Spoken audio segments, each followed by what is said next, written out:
does a Shopify store owner want to have their products on Amazon?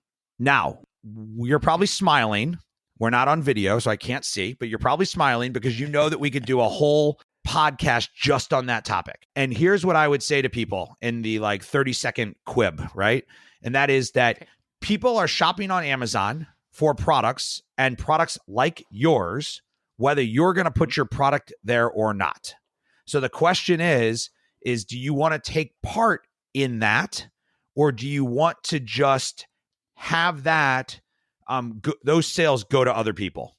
And so I know we can get into the debate of do you want to own the customer or have Amazon own the customer? And I think that right. Ultimately you want a hybrid approach, right? You have to have your own e-commerce business that's not completely reliant on Amazon, but there's a lot of opportunity inside Amazon, and somebody is taking advantage of that opportunity. And if it's not you, then it's somebody else. And so understand your opportunity cost of what you're not doing, what you're not getting, not just what you would be getting. Welcome to E-Commerce Fastlane, the podcast show to help you build, launch, grow, and scale a wildly successful e-commerce company. Listen to real conversations with proven practical strategies and success stories. Learn how to generate more traffic, more sales, more profit, and customer lifetime value for your Shopify store. And now, your host and e-commerce entrepreneur, Steve Hutt. Hey there, it's Steve, and welcome back to another episode of the E-Commerce Fastlane podcast. Now, this is your first time listening. This is an e-commerce show where we have honest and transparent conversations about building and thriving online with your store powered by Shopify or Shopify Plus. New episodes are available each week in iTunes, Stitcher, SoundCloud, Google Play, Spotify, or you can sign up online at ecommercefastlane.com and be notified when new shows are being released. On today's episode, I sat down and had a chat with Jeff Cohen, who's the Chief Marketing Officer of Seller Labs. Now, they developed a platform, like a suite of tools, that will help you grow your business through the Amazon sales channel. Now, if you sell on Amazon currently, or are looking to expand your brand's reach by selling on Amazon, this is a perfect episode for you. Now, Seller Labs solves many, many problems for Amazon sellers that are confronted with, like keyword research, inventory management, seller feedback, and now sponsored product advertising. It's an awesome episode, so let's jump in. Hi, Jeff, and welcome to the show. Hey, Steve. Thanks for having me. My pleasure. I'm excited to have you on. We've been chit-chatting for months, and I have lots of merchants and clients that are using your solution, your solutions, I should say. And I thought it made sense to kind of get you on the show and talk about kind of what's been going on in Amazon advertising and reviews, and lots of fun things that are happening in the Amazon world. On a high level, let's talk about what Seller Labs does and kind of what problem it solves for Shopify store owners.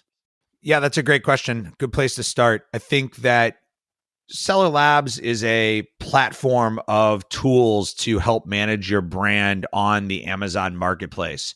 So what we do is we work with sellers to help them with their advertising, with their reputation management, and with optimizing their overall listing.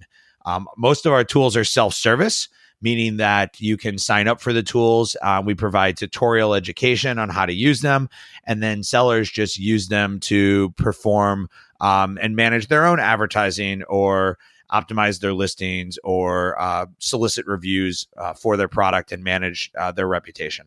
And all those things are like so important. And I'm hoping that we'll dig into some of the advertising, because I think that's a kind of a new and fun area of potential growth for people that are on Amazon, where maybe you're not in the buy box yet, or you're not getting the exposure that you would hope that you could be in. And it looks like Amazon is opening up some great opportunities. So thanks to your platform to help manage that.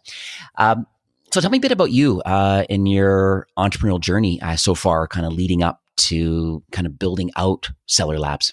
Yeah, so my journey kind of started back for e-commerce, started back in 2005. I was in the book industry. Anyone you've met in the e-commerce Amazon space who's been around for probably more than like 5 or 7 years probably has a book or electronics history, because that's what the platform was really started behind. I was running online I was running online marketing for a company called MBS Textbook Exchange. And part of my responsibility was also working with the team that was selling products on Amazon and eBay. In 2007, they had a desire to expand their business beyond the marketplaces, and I was put in charge of building and running their retail website, textbooks.com, which is today a multi-million-dollar retail textbook website. Right. And in 2009, after I left there, I went on to run one of the largest textbook price comparison sites in kind of the affiliate space. And I met a guy while running that site who became my programmer. His name was Brandon Jeckets. Brandon and I worked together at Campus Books for a while. He went on to do some other ventures. He started getting into buying products at USPS auction back in like 2012. This was all the stuff that kind of fell off the truck. Yeah. Yeah. And called me up and said, hey, you got to come check this stuff out. And we started buying stuff at auction together. And one thing kind of led to another. Brandon built up his business from a 2,000 square foot warehouse to a 4,000 square foot warehouse to a 15,000 square foot warehouse. But Brandon was a coder, so he was building applications to solve his problems. So he had a problem back in those days where people were reading the descriptions and they were buying multimedia. I don't know if people remember back to CDs, but they used to come in these plastic cases. And when you got your CD and it didn't come in a plastic case and it didn't have the art, people would like freak out. And so they would leave bad reviews and leave bad feedback. And so he created a tool back in 2013 called Feedback Genius that would solicit our best product and ask for reviews and kind of not solicit our products that we knew, were leading to bad reviews. And we realized that the marketplace really needed this product. So we kind of platformed this from something we were using internally and became the largest review solicitation tool within the Amazon ecosystem. And we've been around doing that for over 5 years now. In 2016, we saw an opportunity with advertising in the Amazon space, and we were one of the first to launch an Amazon advertising management platform. It originally was just around sponsored ads. Today, it's around all display advertising, sponsored ads, headline search ads, product display ads. Yeah, so you're digging deep into all those areas. And I think that's all part of a kind of marketing framework that I think a lot of our listeners are aware of, this whole kind of acquisition, kind of the awareness and consideration part of the funnel, top of the funnel, and then obviously your conversions and then, lifetime value, obviously retention wise, trying to grow more people to purchase through Amazon through, Feedback Genius. I know lots of people using it for reviews. And so let's talk about how brands can use data. Previous interview I had today was, digging into Google Tag Manager and talking about analytics and A/B testing. And there's lots of interesting topics out there that, store owners should be implementing, KPIs and things that are important. Can you kind of just share success that you have seen by using data as far as how Amazon is concerned? Yeah. So to us, data is the top layer. And if you don't understand the data, you don't understand the problem. And so most sellers have multiple products within their catalog. Mm-hmm. And the problem that they have is that they go, oh, I need to advertise. I'm going to start advertising.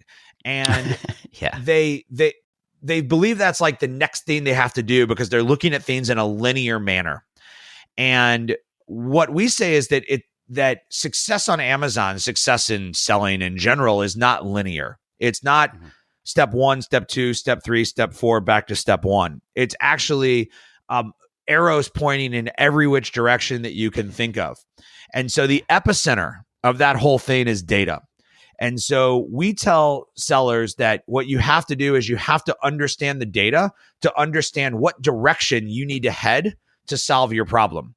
And so I look at data in two ways. One, I use data to do an 80-20 analysis.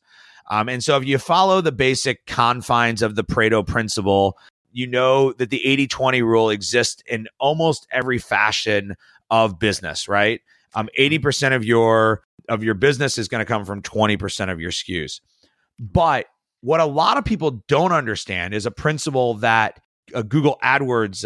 I'll call him a guru. He might not call himself one, but I'll call him a guru. His name's Perry Marshall, and he wrote a book called 80/20 Sales Marketing.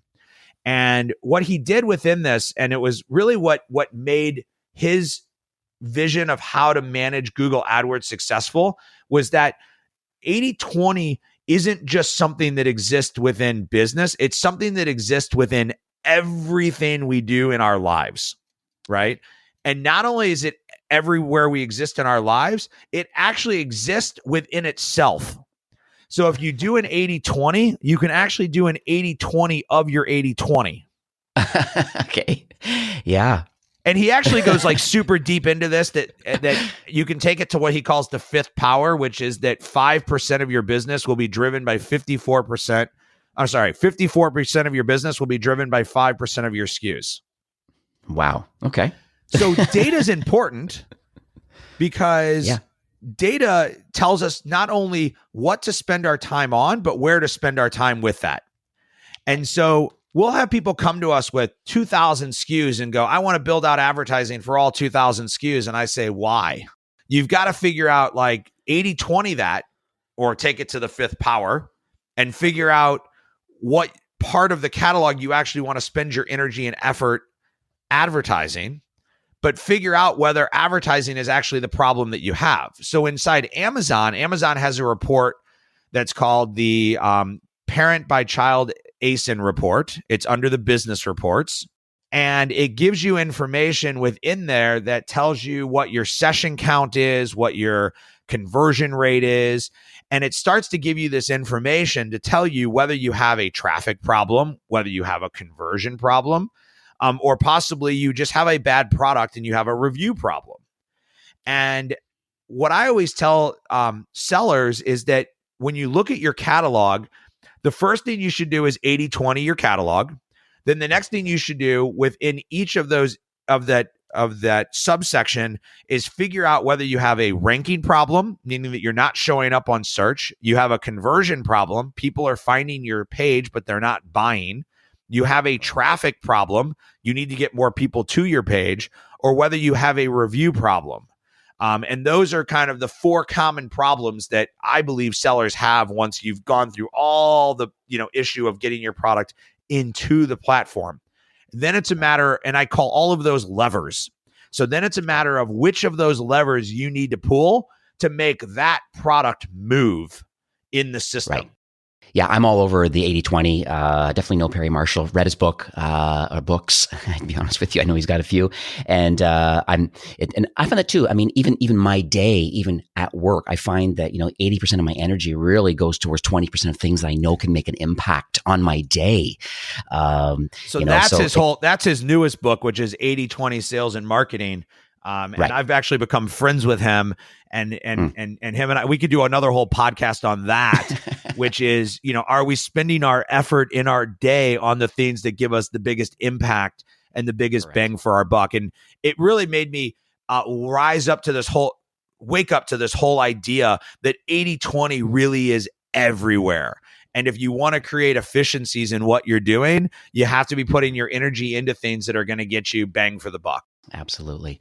So let's talk about Amazon advertising now. I think there's been quite a few changes over the past years. And so can you kind of share what's been going on the platform? Yeah. So, we look at Amazon as this like 20-year-old baby, for lack of a better term, right? Okay. But they're close to $180 billion in sales. We know that they represent, over 50 cents of every dollar spent online. But advertising is still a totally new thing for them. And so it's been around for a while. It's not it's not that advertising is totally new on their site. It's that they've really just started putting effort into advertising as of late. And if you look back even to 2016, in 2016, like if you were doing sponsored ads, right, the ads that show up on the right side or in line with some of your ads, you were like totally ahead of the game of everything that was happening within Amazon. Today, Amazon advertising is projected to be over $10 billion in 2018 alone. with wow. 60% year over year growth each quarter, right? Oh, So wow. now you have headline search ads, you have sponsored product ads, you have product display ads. Then you can go to the whole programmatic side of it, which is remarketing, retargeting, targeting based on category, targeting based on product. And so the complexity of Amazon advertising has grown immensely. And the challenges for a business that's selling on Amazon is that advertising used to be something that the few did. Today, it's something that everybody has to do. And if you're not doing it, then you're going to be behind. And that's why Shopify has a sales channel built into their platform, because, we definitely see that. And the stats prove it too. We complete alignment that half of the GMV, the gross merchandise volume that's being sold on the marketplace, half is going to Amazon. So that's the Amazon effect of that. And then the other half is going by building your own brand on Shopify. So, if your products lend to being on Amazon and you're not first of all implementing the 80-20 rule, if you are not looking at your analytics and making decisions about what products that you want to double down on, and then trying to find out, the leaky bucket, as you mentioned about, is it, the four problems? If it's ranking, is it a conversion problem? Is it a tracking problem? Is it reviews? I mean, there's lots of problems that could be happening. It's just identifying the products. First of all, do you want to be on Amazon? Yes or no? Yes, I do. Great. Of your SKU list, not 20,000 of them or 10,000 of them. It's like, let's double down on a few SKUs and, where are we at with those ones? And it's great that you have a lot of playbooks and some great insights available on Seller Labs to really help people get to that next level of education so that they can start executing on it. And I massively appreciate that. Yeah, and I think that I want to touch on one thing that you just said, and that is, does a Shopify store owner want to have their products on Amazon? Now, you're probably smiling. We're not on video, so I can't see, but you're probably smiling because you know that we could do a whole podcast just on that topic. And here's what I would say to people in the 30-second quib, right? And that is that people are shopping on Amazon for products and products like yours, whether you're going to put your product there or not. So the question is do you want to take part in that, or do you want to just have that those sales go to other people? And so I know we can get into the debate of do you want to own the customer or have Amazon own the customer? And I think that Right. Ultimately you want a hybrid approach, right? You have to have your own e-commerce business that's not completely reliant on Amazon, but there's a lot of opportunity inside Amazon, and somebody is taking advantage of that opportunity. And if it's not you, then it's somebody else. And so understand your opportunity cost of what you're not doing, what you're not getting, not just what you would be getting. Right. Yeah, I'm with you on the multi-channel approach. Completely makes sense. It's topics that I have every day with my clients and merchants about, hey, it's just great to own your own real estate on your own site, but what else are you doing to drive net new visitors to your site or net new revenue? What are you doing? And so, we have lots of playbooks and things that kind of help people and sales channels to be added onto. And so let's talk about what some sellers are doing wrong. Because I'm sure that, being in the position you are and the tools that you have available to sellers, there's some challenges that are happening. And I'd love to hear what those are so we can kind of mitigate some of those to the listeners. Yeah. I think everyone always talks about what they do right and how to do it right, but I think you learn more from what people are doing wrong. Definitely. So the first I would say is a concept called paralysis by analysis. And that is that sellers, brands are staring at the data and waiting for the data to tell them what to do. And they get emotional. So if the data is telling them that they should zig, but they really believe they should zag, they're basically discrediting the data. And so when we talk about data, right, because we started talking about data and it's the key and the core to everything, you have to let the data tell you what to do. So we have a philosophy at Seller Labs. It's one that we use to run our business.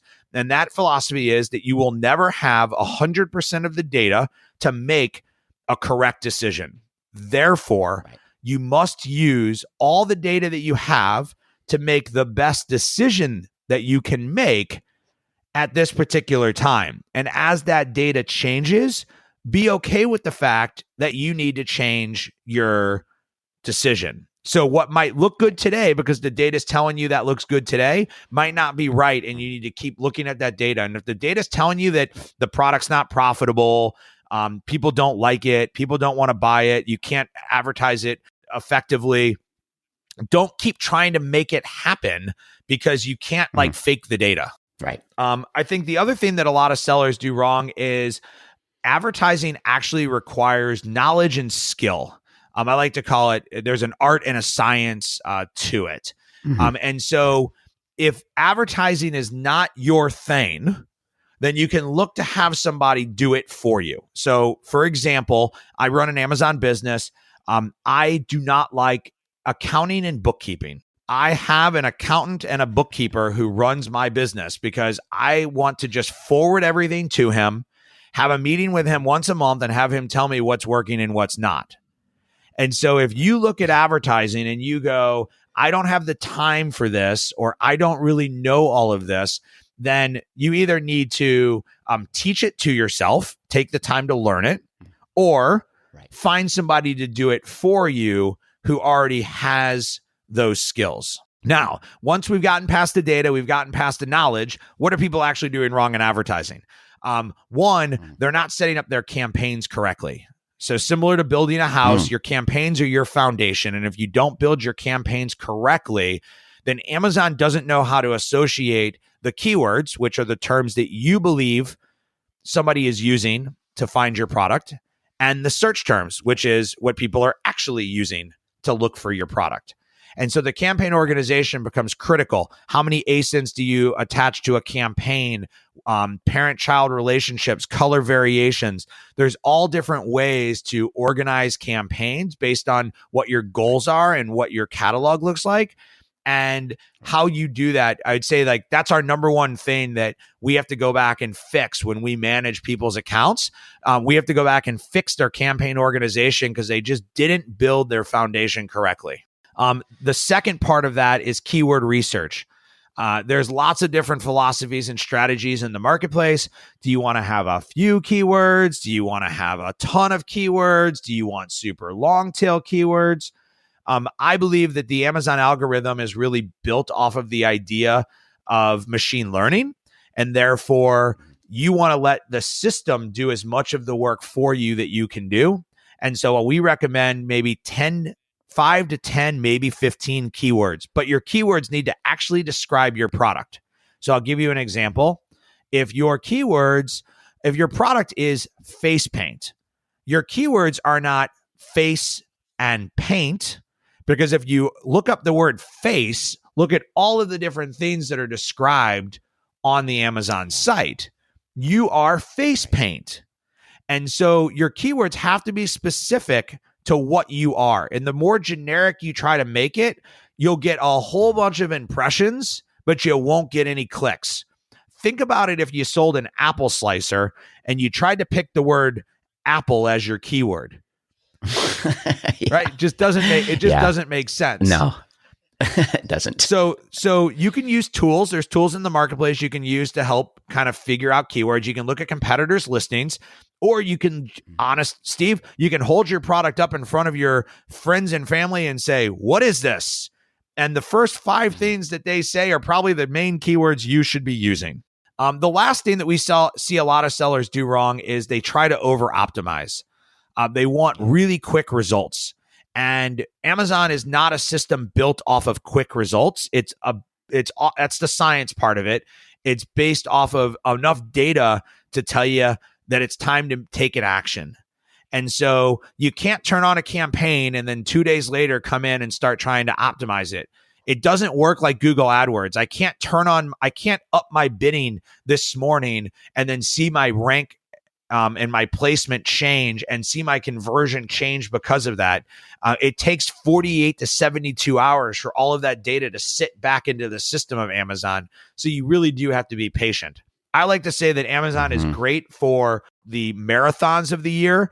Amazon advertising is really challenging during the sprints, Prime Day, Cyber 5, things like that. Yeah. If you're talking about like Halloween, where you've got like a 3-week run up to a holiday, Amazon advertising is phenomenal because you can use the data to keep improving your campaigns as you get closer and closer to, that week to 5 days before the event when the peak buying is going to occur. Off topic a bit, but Black Hat obviously is a big conversation in the SEO world for Google.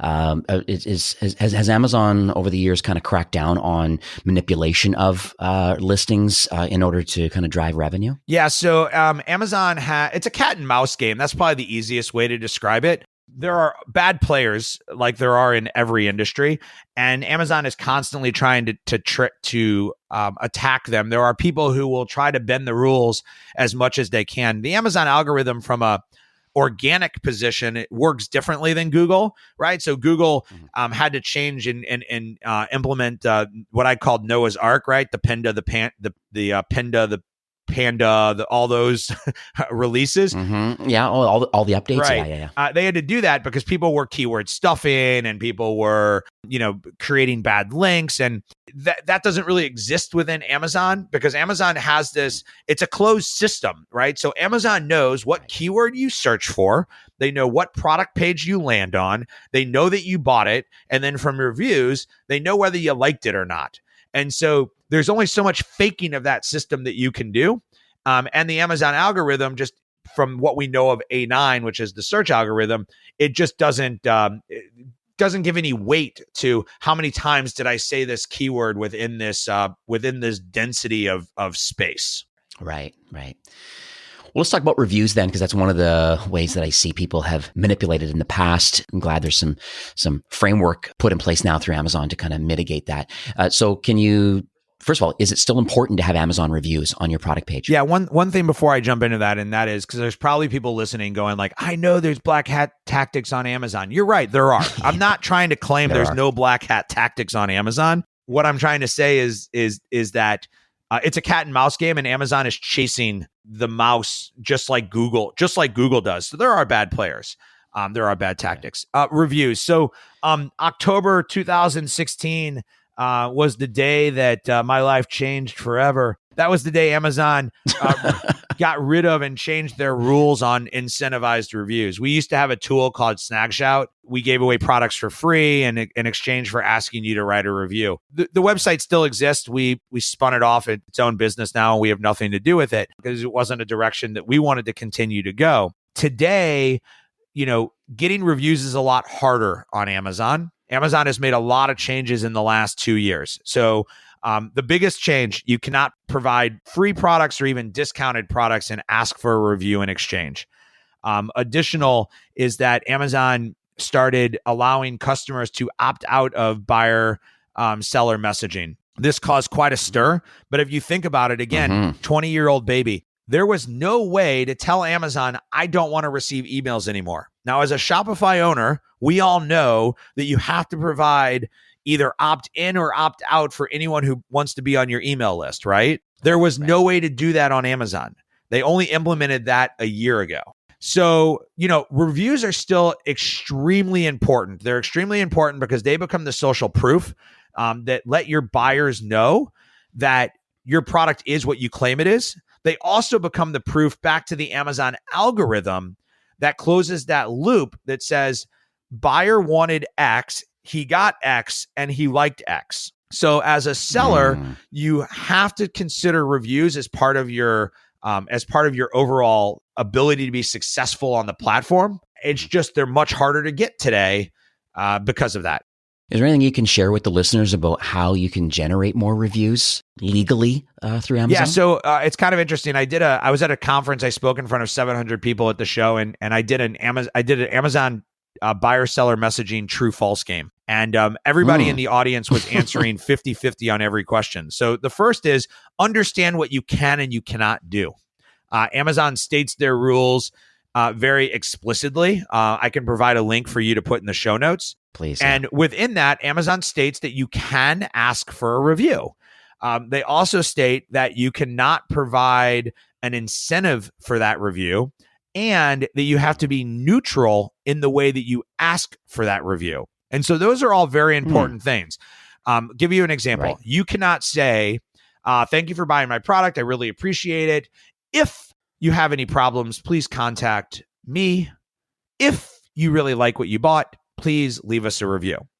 That language will now get you in trouble on Amazon. You have to be very explicit in saying, please share your opinion of this product with other people as they consider buying it. Click here to leave a review. So again, understand the rules, understand what you can and what you cannot do, but you should absolutely be asking your customers for feedback. It's just common courtesy. If somebody walks up to you and says, "Hey, nice shirt," do you look at them and stare at them in the face, or do you say thank you? Right? Yeah, you want to. Yeah, you're trying to listen. You're a store owner. You're a brand owner. Your ultimate goal is to drive your sales to your Shopify store, right? Right. If that's the case, then your product design, your listing design, your enhanced brand content, your inserts that are in your package, and your messaging that you send your customer afterwards all have to include and be targeted towards your brand and your persona. And so that's not saying throw your logo into everything, because that'll get you into trouble. But what it is saying is that if I interact with your brand and I have a positive experience, the likelihood of me coming to find you directly increases. And so that's the relationship you're trying to build with an Amazon buyer, is that relationship that they want to get my product, they like my product, they love the quality of my product, they want to find others. And as we talked about at the beginning, actually, I don't even know if it was on tape or not, that people are using Amazon as a shopping platform. They're not always buying on Amazon. Right. And because of that, they're going to your Shopify store and they're checking out Amazon. They're going to your Amazon store and they're checking out Shopify. They're getting your package and they're looking at what else you sell. And so you need a 360 approach. Right. And so the review is just an extension of that brand. It's funny. I do the same thing with my phone. I have the Amazon app on my phone, and if I'm in a store, I can scan a barcode, and I can kind of take a look and see, what the price is on Amazon and what it is in the retail locations around my area, and kind of make a decision where I'm going to shop. And the review part of it, you've given some really, really, really amazing insights. I've heard a few merchants of mine who have now have put inserts inside their box that are sealed, that Amazon doesn't realize they're in there. This POP, this kind of stuff that's inside. You kind of gently motivating people to, if they love the product, to leave a review through kind of a custom link. Is that still a black hat tactic? So, okay, what I'll say is it's technically anything that you do that tries to drive the customer away from Amazon is against their terms of service. So again, if you're providing value and you're providing the link to Amazon to write the review, you're probably at best in gray, not in black. If you're putting in a product insert and you're offering a come to my site, sign up for my email newsletter, win a $250 Amazon gift card, then you probably went from gray to black. So I would say that, listen, I would venture to say the majority of products I buy on Amazon, I am a big consumer of the company that I, support in other ways. I get a lot of those cards. And most of the time those cards are, very agnostic in saying, like, if you have a problem, contact our customer support. If you would like to leave a review here, here's how you can go leave a review. But they're not deceptive in trying to trick me into coming to their website to leave them my information. Right. And the incentive part too, you mentioned, obviously. And that's the line, right? So no-no. if you're trying to figure out like where the line is with incentives, and the line is whether you're trying to drive them to your own website.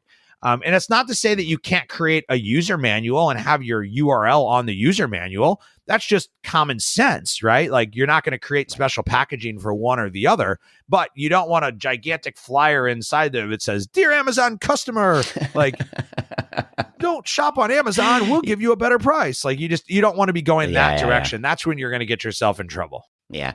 Play within the rules though. I mean, as we said at the top of the show, and people know this, but we'll hit it home again, half of the GMV, this gross merchandise volume that's being generated is coming to Amazon. And, it's a complex world out there, but you need to have a multi-channel approach. Amazon should be part of that approach, because like you said, if you're not sure that you should be on Amazon, believe me, people are searching on Amazon for what it is that you sell, and either you be there or you don't be, or choose not to be there. That's, you as the brand owner can make that decision. Or even worse, right? Somebody's buying your product from you and then selling it on Amazon, which means you're being represented by somebody else on the platform. I never thought of that. Yeah, that's another really great comment.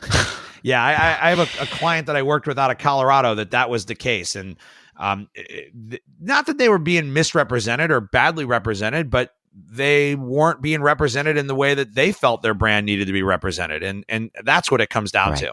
Yeah, this is really actionable. A lot of great insights and stuff.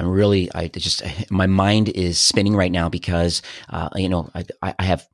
I've done it, and even my own merchants and stuff are successfully running on Amazon. But I tell you, there's a lot of things that they could be doing, and me in my particular role that I can get out there now with a little bit of education now and a little bit of authority. I'm able to kind of delicately recommend some things for improvement now, understanding their data. This 80-20 rule that you brought up, I think is just phenomenal. I think, there's certain SKUs that can sell well, and you need to focus and double down on those. And, Seller Labs, shameless plug, but, the idea is that you have some really, really great pieces of technology, some great solutions that can really help Amazon sellers kind of elevate their game.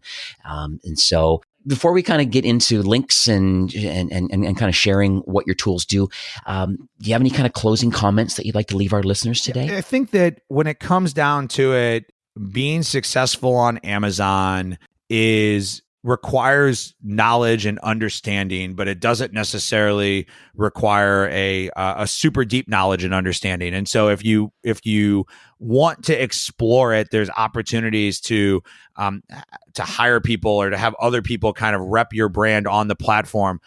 There's opportunities to kind of start playing within it without having to fully dedicate your time to it. So don't think like I have to fully understand this platform to get into it. I think that it does run differently than running an e-commerce store, right? There's a lot of differences. I know we weren't talking about the pros and cons of selling on Amazon, but I think that ultimately when you're selling on Amazon or you're selling in general, for me, everything comes down to data. It comes down to understanding the data and making decisions on what you need to do and understanding what problem you're trying to attack, right? We talked about the 4 problems of ranking, conversion, traffic, or reviews. And Amazon considers all of those important, and none of those come before another one. They're just all important in the mix. And so understand where you want to spend your time and energy, what problem you want to try to solve, and then what's the best way to solve that problem for that product. So how can people learn more about the Seller Labs kind of suite of products you have available? Yeah, so we'll have a special that we'll list on your website. I think the URL is ecommercefastlane.com/sellerlabs. So if you come to the e-commerce Fastlane, look in the show notes /sellerlabs, we'll have a special on our advertising product called Ignite. We do provide tutorial information if you've never gotten started that kind of gives you some information on, terminology, how to build a campaign, things like that. We also do weekly demo webinars where we kind of walk you through things. So we try to provide you some education along the way. You can also reach out to me on LinkedIn and say hi. I always ask people for feedback. I'm in the business of asking for feedback. So I like feedback. If you got something out of this podcast, please leave it in the show notes. Connect with me on LinkedIn and let me know. And would love to come back and talk more about Amazon in the future.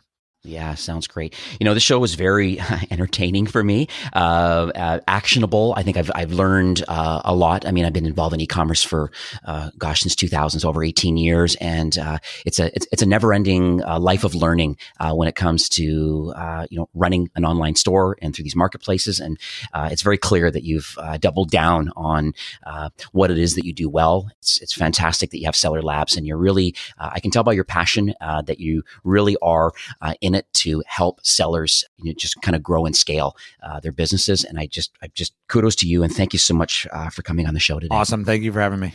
All right. Take care. And that's it for today's episode. With 50% of e-commerce transactions happening on Amazon, it makes sense to have a hybrid approach to kind of growing your revenue by having a Shopify store and selling on the Amazon marketplace. And to help, Jeff has offered a 30-day free trial to Seller Labs Pro, which has all the tools you need to kind of grow your Amazon business. And so you can take advantage of the sweet deal by signing up at ecommercefastlane.com/Seller Labs. And that will redirect you to a landing page where you can get all set up and just enter the promo code FASTLAN 3.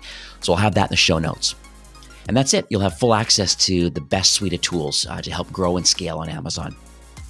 And finally, I'd like to thank you, a loyal listener of the show. It's my hope this podcast is offering you a ton of value through growth strategies, tactics, and exclusive kind of insider tips on the best Shopify apps and marketing platforms. Really with my personal goal to kind of help you grow and scale with Shopify. Thanks for carving out some time today and listening to the show. I truly appreciate you and your entrepreneurial journey. Enjoy the rest of your week and keep thriving with Shopify.